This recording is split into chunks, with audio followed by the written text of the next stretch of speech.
मेरे चरण स्पर्श क्यों कर रही? देखिए, मैं वो नहीं हूं जो आप समझ रही। वो तो मेरे ज्येष्ठ भैया राम हैं जिन्होंने धनुष उठाया था। मैं तो उनका अनुज लक्ष्मण हूँ। किसने कहा मैं आपके चरण स्पर्श कर रही हूँ? एक स्त्री केवल 3 लोगों के चरण स्पर्श करती है, अपने पिता के, अपने गुरु के और अपने पति के। और आप इनमें से कोई नहीं है, तो मैं आपके चरण क्यों स्पर्श करूंगी?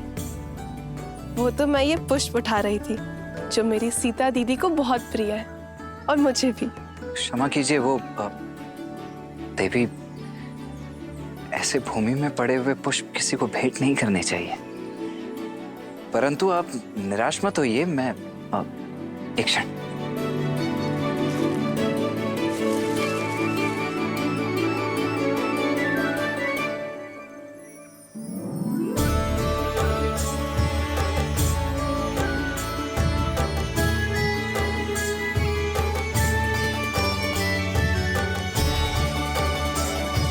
आपके लिए नहीं है, भाभी मां सीता के लिए।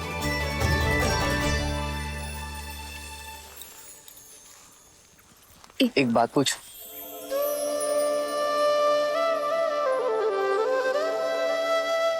पहले आप।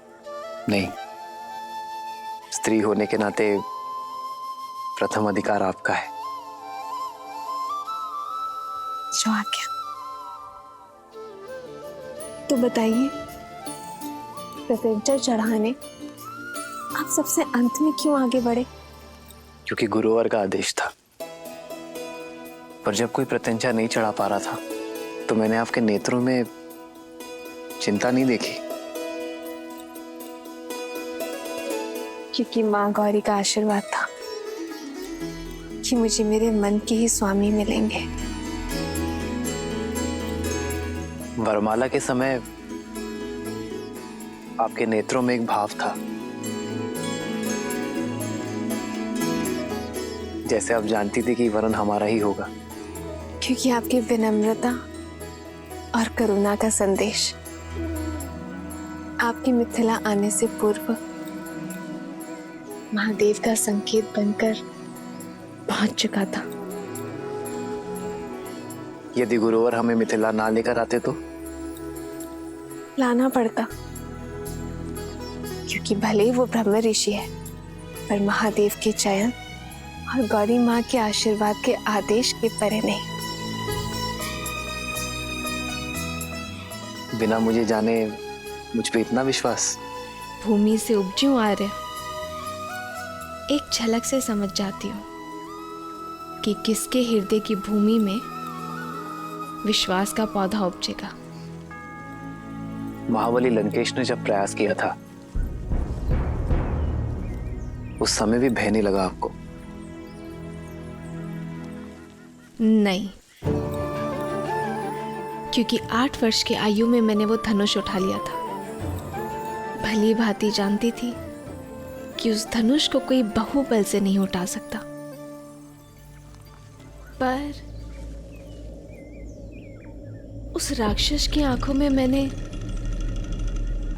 अपमान की लज्जा देखी, हार की खींच देखी।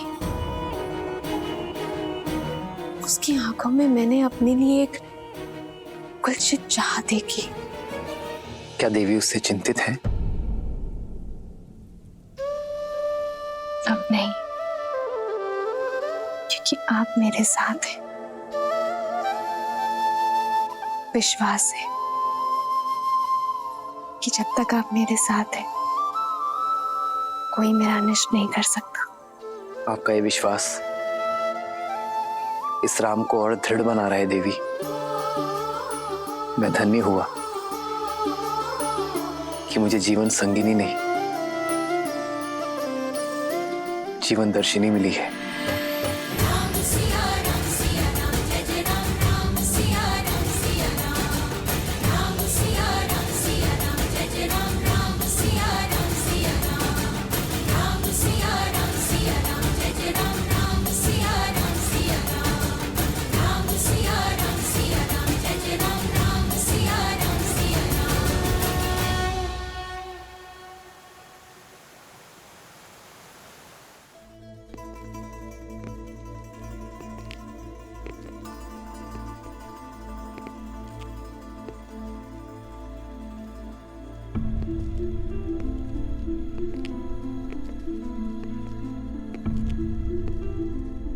अंततः मेरी कामना पूरी हुई भैया। भगवान विष्णु की कृपा से आप सद्मार्ग की ओर बढ़ रहे हैं। अपने पापों के प्रायश्चित के लिए आपने जो संन्यास का निर्णय लिया है वो अति उत्तम है भैया। दुख तो केवल इस बात का है कि बहुत देर कर दी मैंने। कदाचित तुम्हारी बात पहले मान ली होती तो आज मेरे महादेव मुझसे रुष्ट ना होते। लंका को अब तुम जैसे सदाचारी राजा की आवश्यकता है। न्याय प्रियता से राज करना। भैया, यदि राज ही करना होता तो ब्रह्मदेव से संपूर्ण सृष्टि का राज्य मांग लेता, किंतु मुझे विष्णु भक्ति रहने दीजिए। और ये राज्य संभालने के लिए तो आपका महाप्रतापी पुत्र मेघनाथ है ना।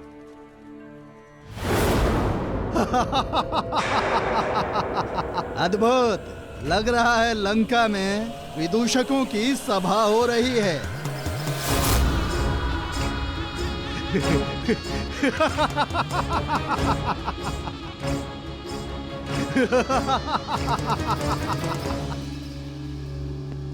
मुझे तो लगा था कि सिंहासन त्यागने की बात बोलकर इस भोली भाली शूर्पणखा को मूर्ख बनाया है, पर सत्य मेरे सामने है।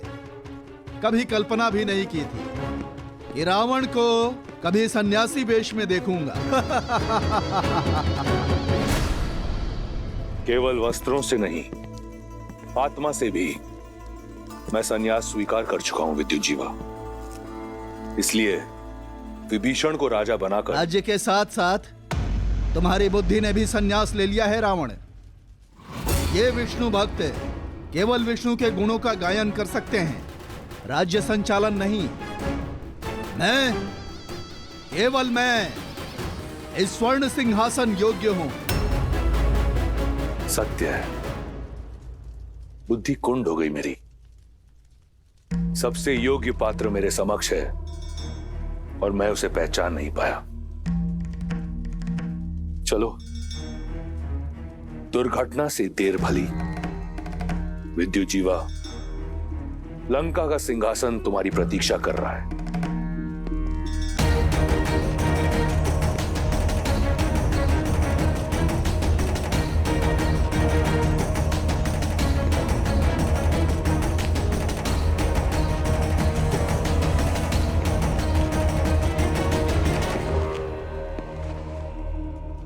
तुम मेरे साथ छल तो नहीं कर रहे ना रावण? एक सन्यासी पर ऐसा लांछन मेरे बहनोई।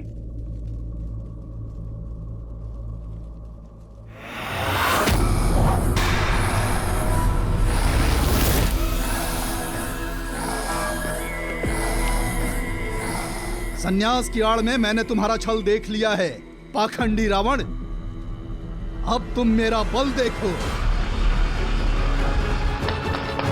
काल के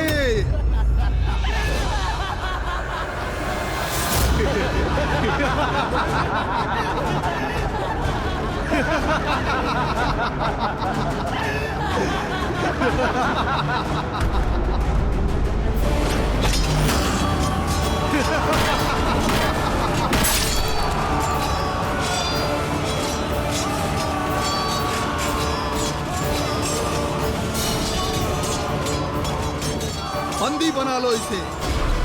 हमारे व्यू में फंस गया है ये दशानन। लंका मेरी, व्यू मेरा, फंसे तुम सब हो विद्युत जीवा। शनि जिसके चरणों का दास, उसका सिंहासन पाने की आस असंभव है विद्युत जीवा। आज लंका की स्वर्ण आभा में तुम सबके रक्त की लाली की आभा होगी। हर हर महादेव।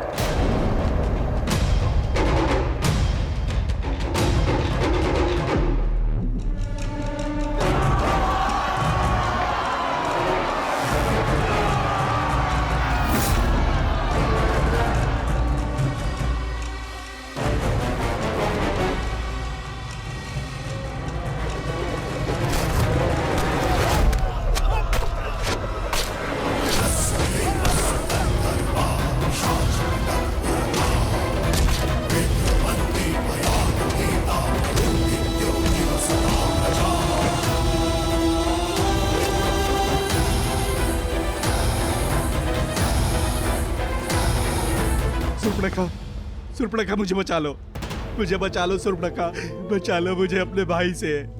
मैं तुम्हारा पति हूँ, तुम्हारे पुत्र का पिता हूँ, दया करो सुर्पणखा, दया करो। दशानन मुझे क्षमा करो। रावण के शब्दकोश में द से दमन और दंड है, दया नहीं।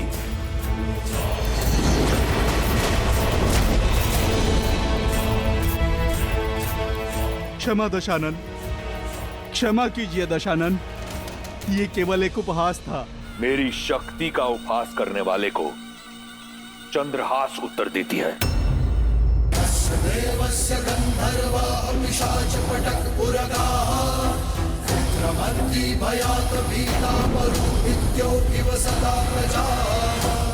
लंकेश, नहीं भैया।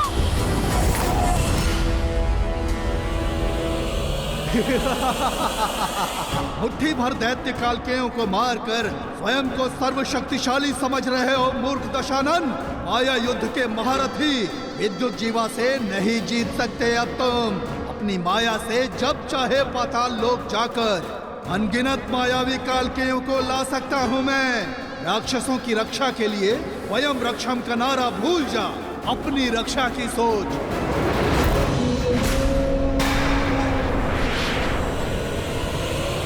भैया दशानन, दशानन!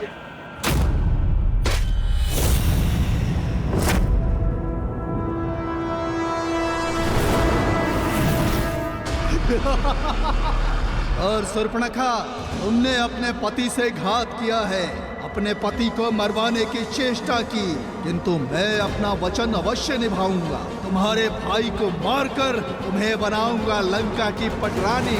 मैं चला पाताल लोक। पाताल में छुपो या रसातल में, तुम मुझसे बच नहीं पाओगे विद्युत जीवा। 10 लोगों के इस स्वामी का 11वां लक्ष्य होगा पाताल लोक। वहां जहां कहीं भी होगे तुम्हें ढूंढ कर निकालूंगा और फिर धीरे धीरे तुम्हारे प्राण हर लूंगा।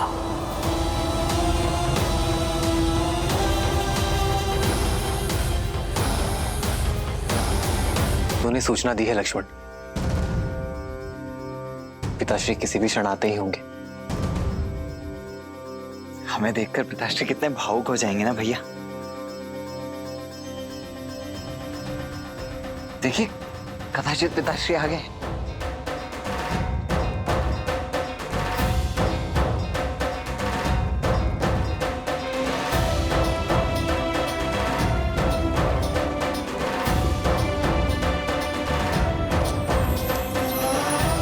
भरत,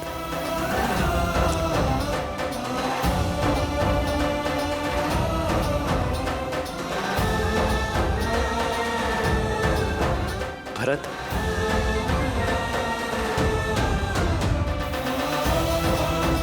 लक्ष्मण,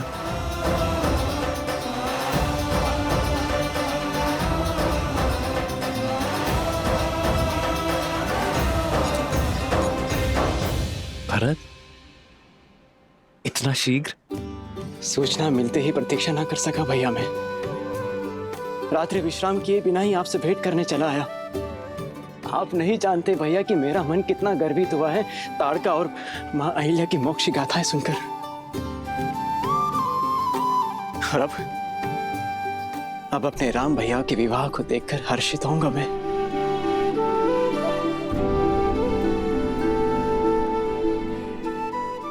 और मेरा मन तुम्हें देखकर हर्षित हो रहा है भरत। भैया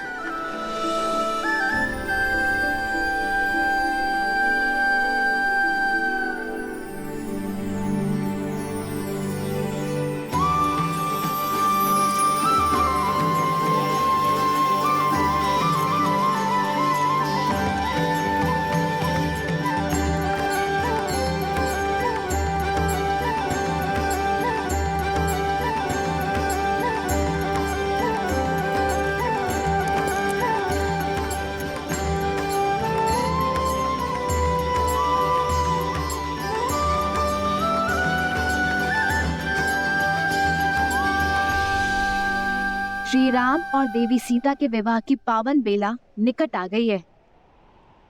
अयोध्या वाले मिथिला पहुंचने वाले हैं। हम कब जाएंगे महादेव? लक्ष्मी नारायण के शुभ विवाह के साक्षी बनने। देवी, उस विवाह के साक्षी तो हम बहुत पहले ही बन चुके। आपने स्वयं नारायण की बहन बनकर विवाह की सभी रीतियां निभाई थी और मैंने देवी लक्ष्मी के भाई के रूप में विवाह के सभी संस्कार किए थे। भूल जाती हैं। कुछ नहीं भूली हूं मैं, पर वो वैकुंठ था, विवाह देवों का था। यहाँ पृथ्वी लोक में नर रूप में हो रहे इस दिव्य विवाह की छटा ही कुछ और होगी। मैं कुछ नहीं जानती, मुझे मिथिला जाना है बस। और मुझे भी।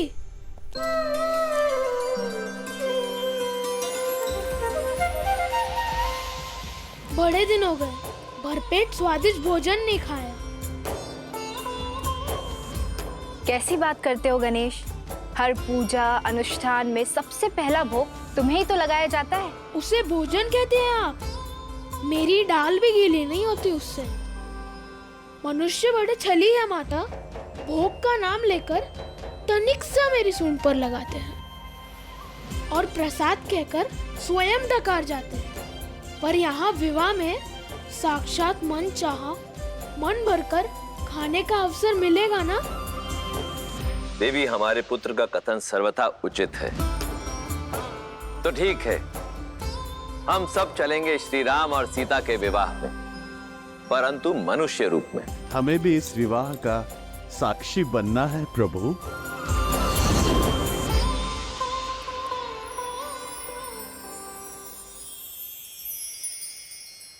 आप सभी नारायण का परिवार है, तो इस विवाह में आपको कैसे भूला जा सकता है? हम सभी जाएंगे राम और सीता के शुभ विवाह के साक्षी बनने। जय श्री राम। जय श्री राम। जय श्री राम।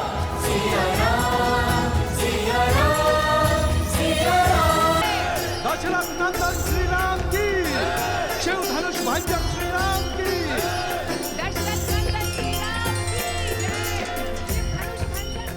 पिताश्री,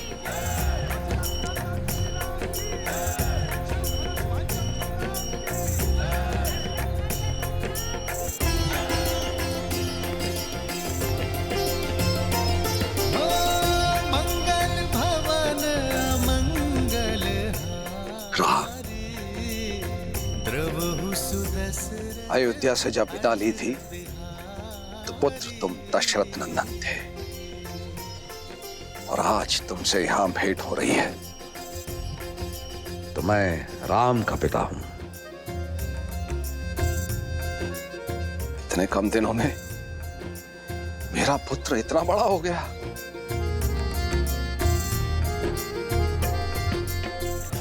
मेरा राम। आपकी चरणों की धूल के स्पर्श से ही ये सामर्थ्य पा सका हूं पिताश्री। इनका स्पर्श मुझसे आप भी नहीं छीन सकते। रघुकुल रीत सदा चली आई,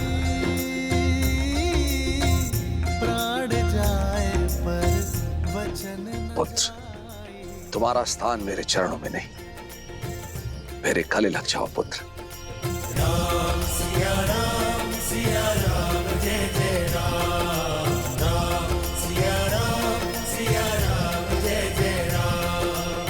राम सिया राम जय जय राम। राम सिया राम जय जय राम। प्रणाम पिताश्री। पुत्र लक्ष्मण, आयुष्मान बाबा।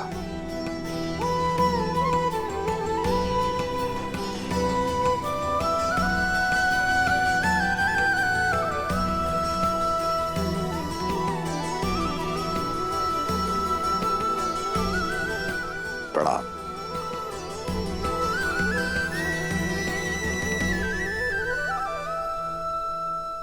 भूलोक पर कोई माया या दिव्य प्रदर्शन नहीं, अन्यथा हमारा भांडा फूट जाएगा और मेरा भोग छूट जाएगा। अब वेश परिवर्तन करें।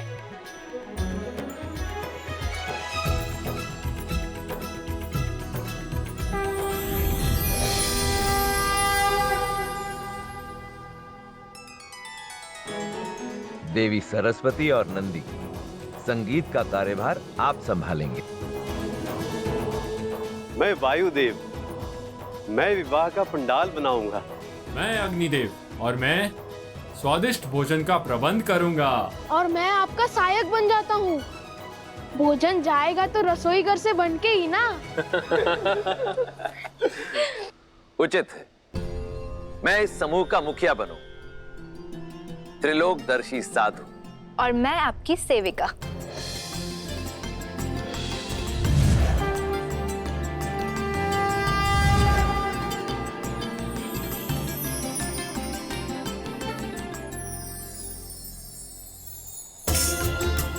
चलिए, प्रस्थान करने का समय हो गया है।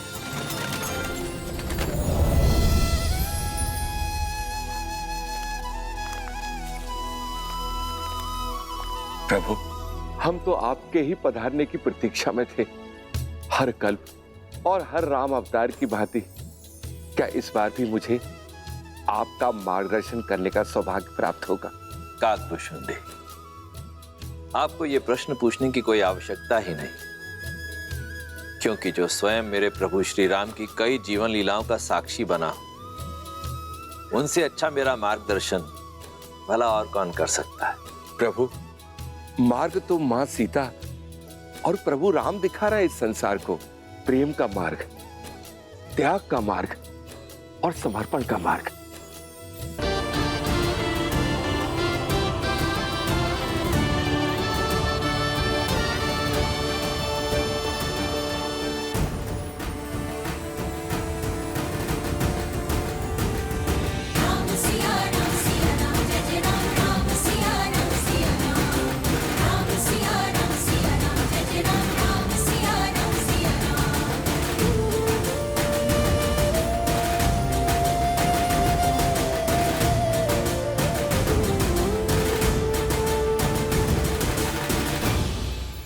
अयोध्यापति महाराज दशरथ, ये है मेरी पुत्री सीता। प्रणाम पिताश्री। सदा सौभाग्यवती भवा। और क्या आशीर्वाद दूं तुम्हें पुत्री। रूपशील हो, गुणवती हो, और सात्विकता तो तुम्हारे मुख पर है ही। अपने तेज से अपनी अयोध्या को सदैव धमकाती रहना पुत्री।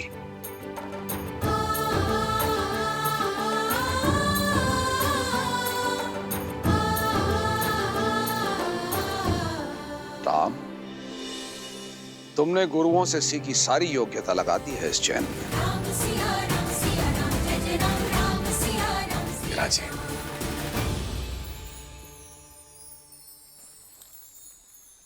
अयोध्यापति, अब मैं अपने परिवार से आपकी भेंट कराता हूं। सीता की माता से तो मिल ही चुके हैं आप। प्रणाम। ये मेरी छोटी पुत्री उर्मिला, ये मांडवी, श्रुतकीर्ति। ये दोनों मेरे अनुज कुशाध्वज की पुत्रियां हैं।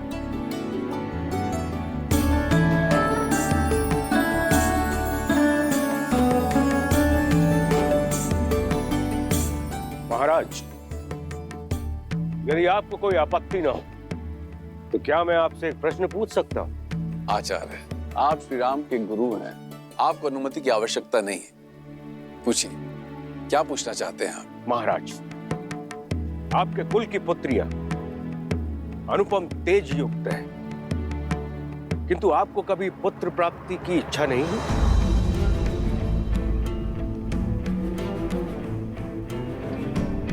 या फिर कभी इस बात का भय नहीं सताया कि आपकी मृत्यु के बाद आपको तर्पण कौन देगा,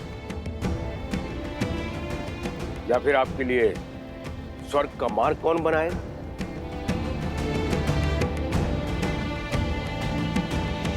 क्षमा चाहता हूं ऋषिवर, किंतु मैंने वेद, उपनिषद, स्मृतियों का गहन अध्ययन किया, किंतु कहीं भी ऐसा कोई उल्लेख नहीं कि पुत्रियों का मान, उनका पद, उनके अधिकार किसी भी रूप में पुत्रों से कम या नीचे होते हैं। न मान में, न पद में, न ही अधिकार में। मेरी पुत्री सीता ने केवल मुझे ही नहीं अपितु मिथिला को भी एक नया जीवन दिया। बंजर भूमि में अमृत की बूंद बनकर उभरी मेरी पुत्री सीता। जिस पुत्री ने मिथिला को नरक से बचाया, उस पुत्री के होते मुझे स्वर्ग की क्या चिंता ऋषिवर। और सत्य तो यह है, सीता के जन्म के बाद मैंने मृत्यु और मृत्यु के बाद की चिंता करना बंद कर दिया है। अद्भुत, अद्भुत मिथिला नरेश। आज मुझे मेरे एक और प्रश्न का उत्तर मिल गया। किंतु महाराज, मैं ठहरा नास्तिक और लोगों का यह मानना है कि मुक्ति जो है पुत्र प्राप्ति के बाद ही होती है। कदाचित मेरे मुक्ति के मार्ग के लिए ही महादेव ने मुझे एक योग्य पुत्र दे दिया है, मेरा जमाता राम।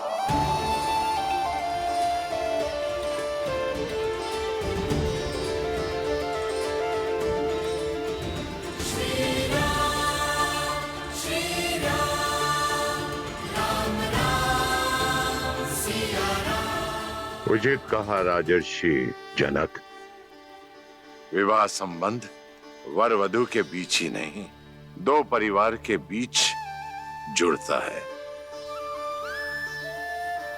राम अब आप ही का पुत्र है।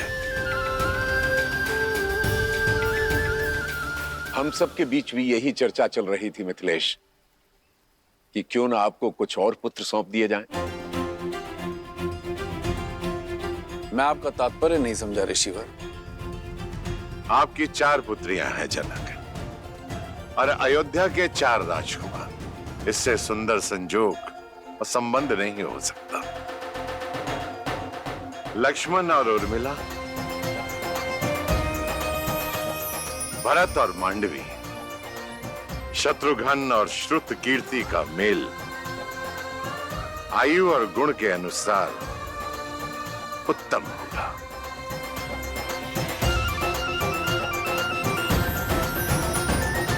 आपका क्या विचार है इस विषय में अयोध्यापति? ऋषिवर, इससे बड़ा सौभाग्य तो हो ही नहीं सकता, किंतु इसमें मिथिलापति का मत जानना भी अति आवश्यक है। मेरे कुल की 4 पुत्रियां सूर्य वंश के आंगन में जाएं, इससे बड़ा सौभाग्य मेरे लिए और क्या हो सकता है अयोध्यापति। मिथिला कुमारियों की अपने बहनों से बिछड़ने की चिंता भी समाप्त हो जाएगी, किंतु मिथिला में विवाह से पूर्व पुत्रियों का मन टटोलना अति आवश्यक होता है। अवश्य जनक, जिन्हें साथ रहना है उनका विचार जानना भी आवश्यक है। आप दोनों एकांत में अपनी संतानों से बात कर लीजिए। उचित है।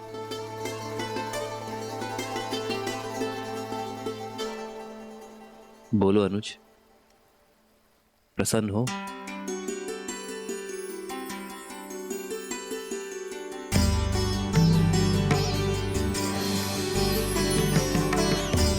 कोई शंका तो नहीं है उर्मिला? पूजा आपने की दीदी, और फल मुझे भी मिल गया। और वैसे भी महादेव और माता गौरी के निर्णय पर कैसी शंका। सीता दीदी की पूजा का फल केवल उर्मिला दीदी को क्यों मिलेगा? हमें भी तो मिलना चाहिए ना, क्यों मानवी दीदी? कितनी बार निवेदन करूंगा भाई, अयोध्या से संबंधी पधारे हैं। कुमारी जानकी के विवाह तक कोई भीतर नहीं जा सकता। आप लोग के भोजन का प्रबंध उधर उस पंडाल में किया गया है। भद्र, मैं भी तो कब से यही निवेदन कर रहा हूँ कि हम इसी शुभ विवाह के प्रबंध के लिए आए हैं। मैं आपको अपने दल का जब परिचय दूंगा ना, आप स्वयं समझ जाएंगे। इन दोनों को देखते हैं, ये दोनों संसार के सर्वश्रेष्ठ रसोइये हैं, और ये नन्हा सा नटखट बालक इनका सहयोगी है। और ये जो पंडित जी हैं, ये तो इतने प्रकांड पंडित हैं कि इनके ज्ञान की तुलना आप स्वयं ब्रह्मा जी से कर सकते हैं। और ये देवी जी जो खड़ी हैं, ये अद्वितीय नृत्यांगना तो हैं ही, परंतु जब वाद्य यंत्र पर अपनी उंगलियां फेरती हैं तो ऐसा लगता है कि स्वयं देवी सरस्वती आ गई हो। और मैं हूं इस दल का मुखिया राम आसरे, और ये है मेरी सहयोगी। अब हम भीतर जाएं? आओ। रुको। ये मिथिला का राजमहल है और विवाह राजकुमारी जानकी का। महाराज ने सभी प्रबंध सज्ज किए हुए हैं, आपकी कोई आवश्यकता नहीं है। और हाँ, भोजन करना है तो आप लोग उधर जा सकते हैं। भोजन नहीं, हमें तो प्रबंध देखने जाने दीजिए। जाओ।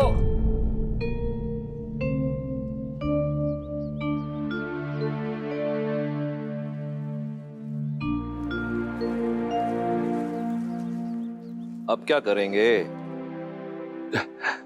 प्रभु, मुझे आज्ञा दें।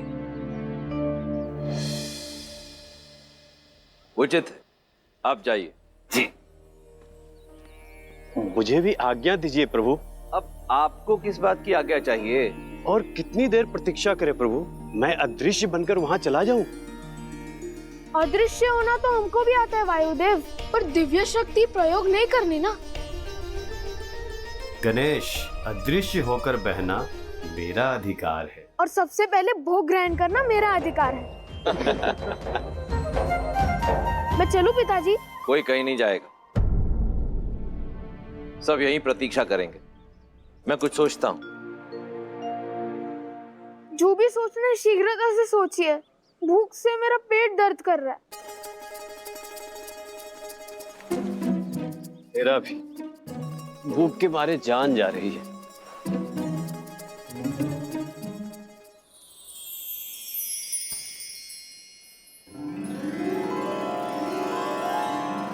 भूख से मुंह कुमला गया है पुत्र, ये लो खाओ। इस पे मेरा अधिकार।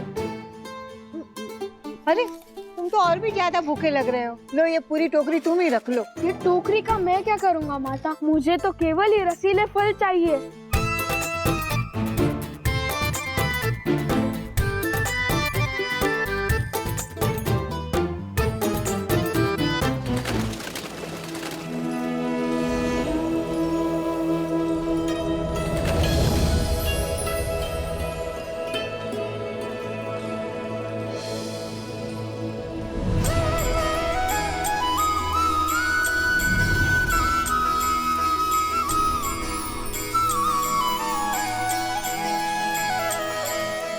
मिथिलापति,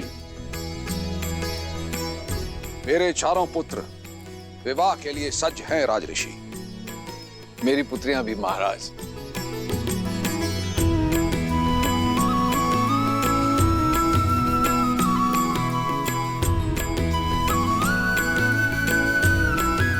विराजी।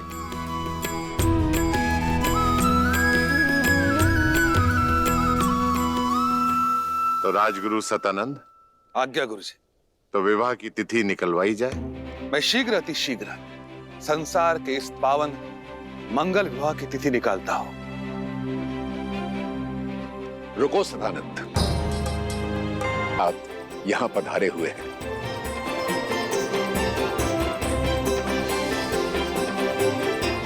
मैं देख सकता हूं वो अपनी साथियों के साथ महल के द्वार पर प्रवेश कर चुके हैं।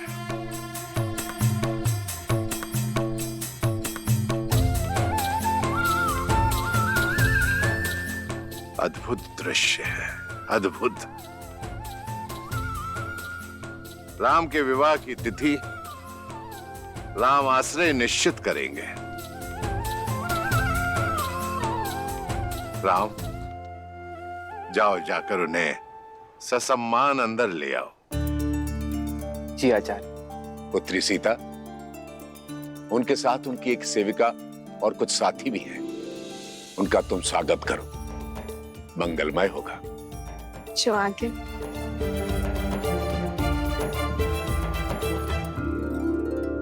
प्रभु, और कितनी प्रतीक्षा करनी पड़ेगी? अंदर जाने का अवसर कब प्राप्त होगा?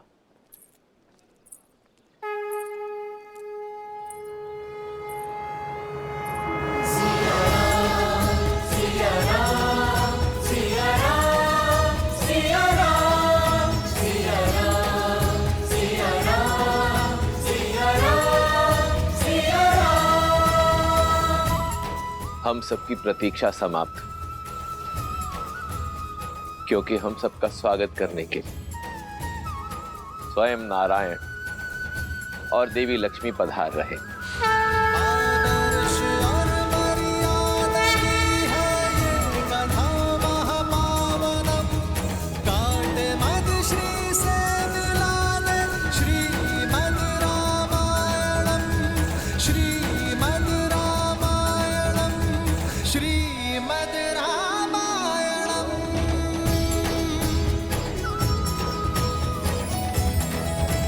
राम आश्रय के तो भाग्य खुल गए कि स्वयं श्री राम उसे लेने के लिए आए।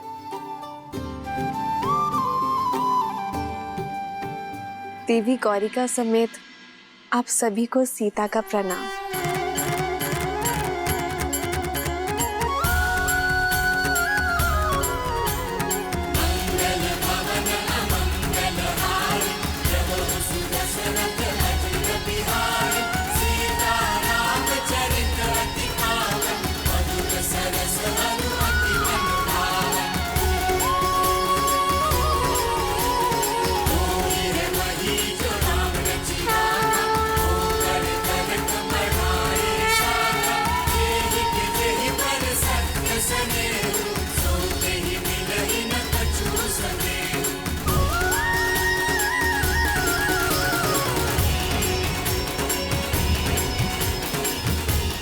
ये राम आश्रय आपको केवल ये भस्म ही दे सकता है, कृपया स्वीकार करें।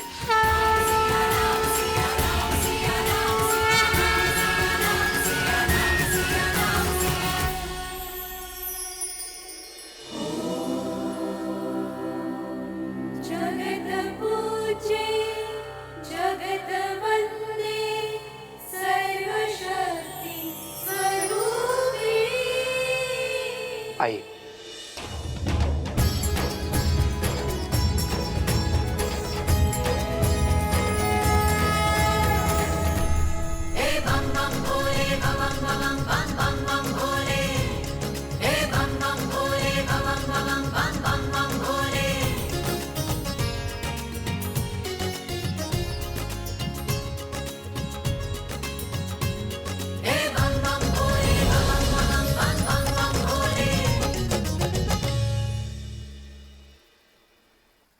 महाराज, ऐसी माया तो बहुत से लोगों के हाथ में है, किंतु क्या ये केवल मनोरंजन के लिए है या फिर इसका कोई और अर्थ है?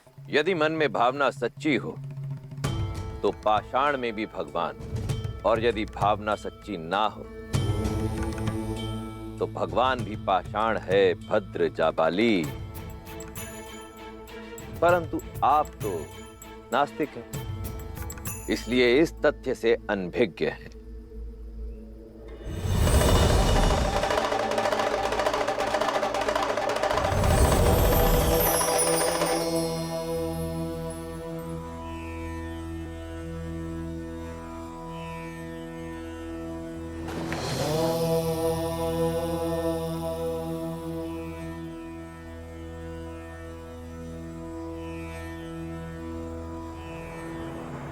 असंभव।